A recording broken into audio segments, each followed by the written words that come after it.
এত বড় rice cooker কোত্থেকে আইলো? যাই তাড়াতাড়ি হালকারে খবর দেই, নাইলে আমার ঘরে রাইন্দা খাইবো। হালকা, আমাগো পুকুরে বড় একটা রাইস কুকার ভাইসা উঠছে, তুই আমার ঘরে বাঁচা। হালকা থাকতে তোমাদের কিচ্ছু হইব না, আমি যাইতাছি।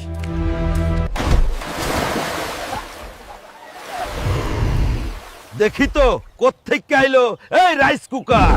হালকা, রাইস কুকারে কি দেখলি? রাইস কুকারের ভিতরে একটা ডাইনি আছে।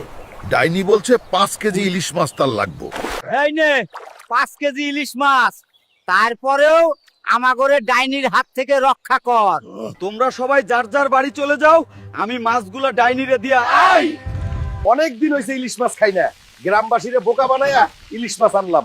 আজকে ইলিশ দিয়া পার্টি হবে, পার্টি। শালা আমার ঘরে বোকা বানায় ইলিশ মাছ নিজেই খাইতে আনছে। মার শালারে মার। বন্ধুরা লাইক সাবস্ক্রাইব করে দিও কিন্তু।